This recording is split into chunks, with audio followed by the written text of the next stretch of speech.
Welcome everybody to International Ball National Team in action.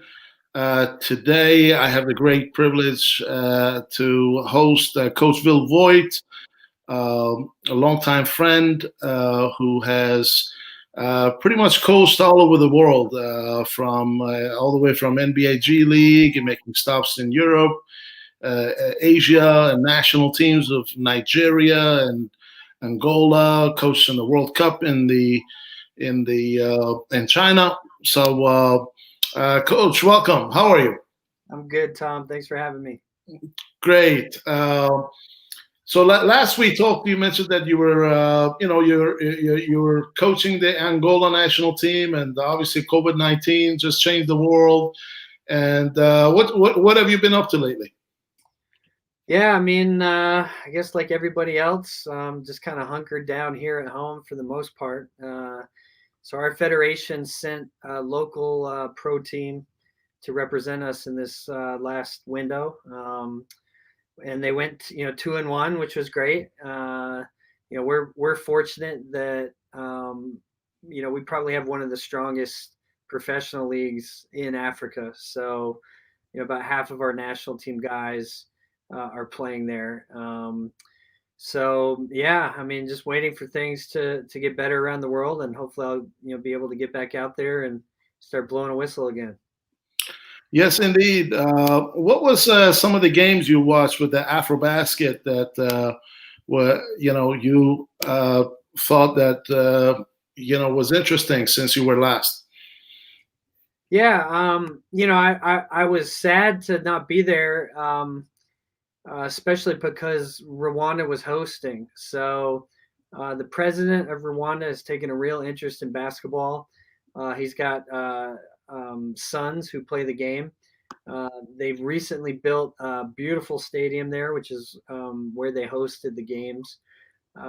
It's actually one of the few African countries I haven't been to yet. So that part would have been great. And then, of course, keeping track of our team and our guys, seeing how they did, and then keeping an eye. I'm slowly growing a African coaching tree. So my former video coordinator with Angola is now with Nigeria. One of my assistant coaches is now the head coach for Uganda. He actually was with me in Bakersfield, as was Mike Schmitz, who probably people who watch ESPN see him all the time. Mike was with me there, and so the two of them are coaching Uganda. And then Matthias Eckhoff, who's been my assistant at both Nigeria and Angola, was the head coach for the Congo for this window. So I had a lot of teams to keep track of over this last couple of weeks. Absolutely, and you yourself, you've had a fascinating career. I remember you in maybe somewhat of the beginning stages of your pro career with the PBL team I think just before you moved to Bakersfield, which was Vermont Frost of the PBL and the ABA, and then winning back-to-back championships and finally making the transition to the G League. And then after that, I think you've just been on a very smooth transition and just going through different parts of your journey around the world. Wow, such a long time. Also, I think last week we met up, was here in Toronto when the Bakersfield, you were hosting the, I believe at that time you were the Toronto Raptors affiliate team, that you were hosting a free agent camp here in Toronto, and where we connected again, mostly over the phone, but this then just personally. Yeah. So what a pleasure! It's been following you ever since, and now hosting you on the show and just talking to you about all your journeys and just African basketball you're talking about. Speaking of Nigeria, I was very fascinated because in the NBA draft just a few weeks ago, wow, it was a record 7, 8 Nigerians that were drafted, or Africans that were drafted from in the draft, of which I think you coached Nigeria at one point, correct? Yeah, no, that's right. Yeah, there were 8 players with Nigerian heritage, so either a mother or father drafted, and then 2 who were born and raised in Nigeria. So, obviously great to see them having success and seeing talent, grow not only in Nigeria but throughout the continent. It's fascinating because also the last I guess couple of years ago this initiative of NBA initiative with FIBA to create the ball league, the basketball Africa league. That is evolved, but unfortunately, because of COVID-19, kind of slowed down their momentum. Uh, what was your experiences while you were coaching, and what was happening with the league there? Yeah, I actually helped them. They did I guess you would say, a pre-draft combine in Brooklyn that I was one of the coaches at. I've had a lot of conversations with NBA Africa and some of the heads here at headquarters in the U.S. And just as somebody with experience in both minor league basketball and basketball in Africa, just giving my 2 cents on certain things they could do. I think it's going to be a tremendous addition to basketball on the continent. It's very unfortunate, as you alluded to, that they haven't been able to start it yet. So, it was supposed to kick off last March, really right when COVID started taking off. They had hoped to play after this window in Rwanda, in Kigali, and then have postponed that. So when it actually gets off the ground is anybody's guess, but I think once it does, it's going to be a tremendous opportunity for players in Africa to develop, and it gives them something to aspire to, and I think that's really important. Lots of talent is leaving because it kind of has to. There are not as many established leagues for them, and so you're seeing players really throughout the world, having success. But I think we'd all like to get to the stage where a player can be born and developed on the continent without ever having to leave. Yes, indeed. Let's talk about a little bit about the recent games, the AfroBasket for the qualification for 21-22. What were some of the games that you saw? I mean, it's a really unique time. I mean, I watching and hearing some of the interviews, it's just some teams barely had team practice together, and and then they had to make the transition quickly into the game and play a few games, and so I mean, as a coach, how do you deal with all these circumstances? Yeah, I mean, it's challenging. I think if you look, you look at the teams that did well, Tunisia, Egypt, those were groups that had played together for a while leading up to the games, and I think that showed. Obviously Senegal also went undefeated, in Nigeria as well, but a lot of that I think is just based on their overall talent level. But I think Tunisia and then Egypt were really good examples of having some familiarity with each other was gonna really be beneficial in a setting like that.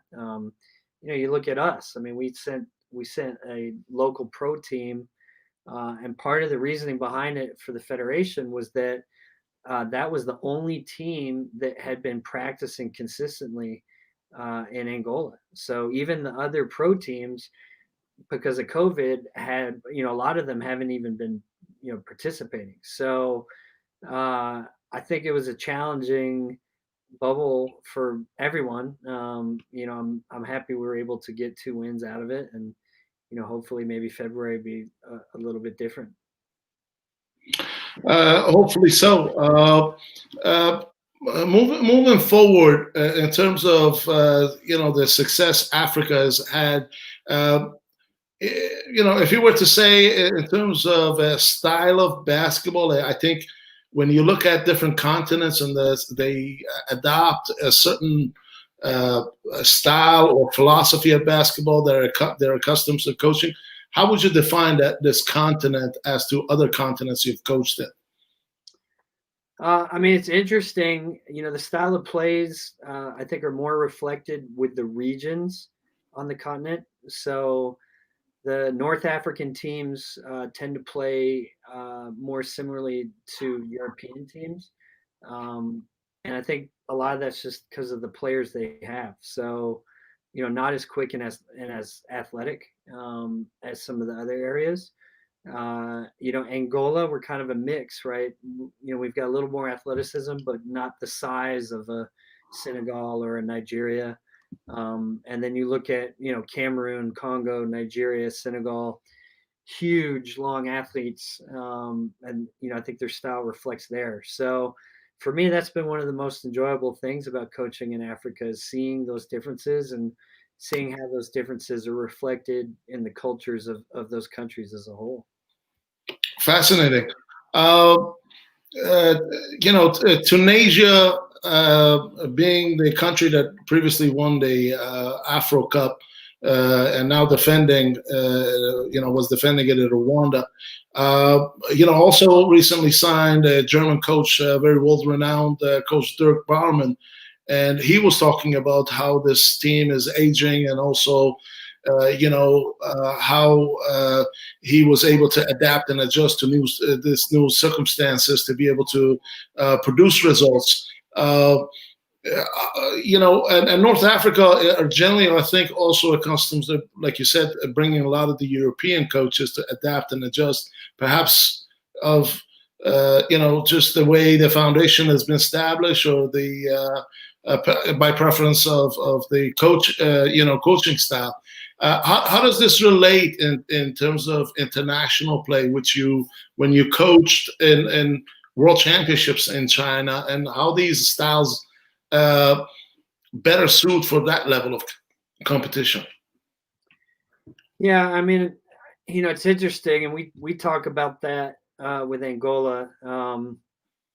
There's certain things that we need to do when we play African teams that will be different than we play top European teams, and we have to understand those adjustments. We're not a team good enough to just play one way throughout. So the European teams obviously, they're very good at their level of execution. I think they're less rattled by pressure. So when you see African teams play each other, generally you see really aggressive up the line defenses. And I think the European teams, like, we still want to use an athleticism advantage, but we have to be smarter about how we do it. You're not going to rattle, Campazzo or, whoever. I mean, Campazzo's Argentinian, obviously, but, Teodosic or whoever, throw out your experienced player who's been playing high level European basketball. And, they can handle those situations a little bit differently. So that's always interesting. I've coached in the Olympics and I've coached in the World Cup. And I love it, because every team there comes with a different style and a different strength and different weakness. And I think that's part of how you have to play is you take your strengths, but you also have to adjust them to your opponent and what they do. Coach, what's next for you in terms of your journey and what you're trying to accomplish? Well, I mean, you alluded to it a little bit in the beginning. I'm, I guess, a little bit of a coaching vagabond. So, this game has taken me all over the world. I don't know that I could have predicted any of the places that it brought me. So, for right now, I'm enjoying the time with the kids. I think we all know in this profession we're often pulled away from that. And where the next place will be is anyone's guess. So I'm hopeful to continue with Angola, and hopefully COVID allows me to do that soon.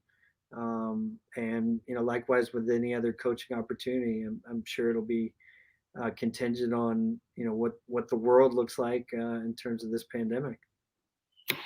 Yes, indeed. And on that note, best luck to all of us. Hopefully, pray for a vaccine that works soon, and so we can get to some level of normalcy. Thanks again for doing this, Coach. Any shout outs to friends and family? Well, too many to list. Honestly, it's just great to connect with you, Tom. I think this is a great example. You talked about it. The last time we actually were in person together was, in Toronto, whatever, 5 years ago. But in basketball, it's such a small world, and the relationships that you form, stay with you for a lifetime. So it's good to see you on here, and looking forward to the day where we can have dinner again in Toronto soon. I look forward to it as well. Thanks again. Okay, thanks, Tom. Cheers. Bye-bye.